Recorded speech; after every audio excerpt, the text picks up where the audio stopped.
Hey guys, happy Friday. Kami here. I wanted to pop on and talk to you guys about soul contracts today. It's something that's come up a couple of times in the group this week, and I thought that it deserved sort of a broader discussion so that we all understand what a soul contract is. So first and foremost, I want to say, I don't necessarily like that word soul contract. I prefer to think of it as an agreement. And in order to understand our soul agreements, we first have to think about reincarnation. We have to know that this is not our first time here, right? This is not. And the soul contract or the soul agreement actually comes into play in between reincarnation. So it's important for you guys to understand reincarnation, that this is not our first merry-go-round, right? We have been here many, many times before. And what happens in between those lives, in between when we incarnate, is when we establish our soul agreements.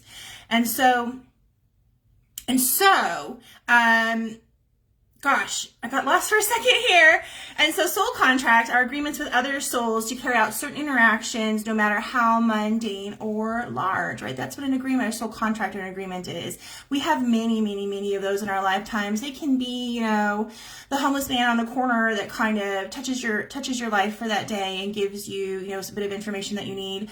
They're also often found, always y'all have soul contracts and soul agreements. If you have a child with someone, you have a soul agreement with them. You have soul agreements with your parents, you have soul agreements with your siblings, your best friends, people that are in your intimate circle, your significant others, and your spouses. Those are all members of your soul family, and you all decided before you incarnated that you wanted to give each other certain lessons. And again, that's the soul contract or the soul agreement, was the agreement to give y'all certain lessons.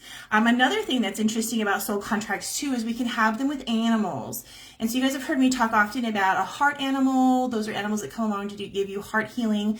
Again, we have agreements with animals as well. So just to backtrack here, a soul contract or a soul agreement are agreements that we make in between lives before we incarnate to give each other certain lessons and experiences. So one of the questions that I get often is, can I break a soul contract? And I'll tell you, this is probably up for debate amongst other intuitives and people that work with spirit.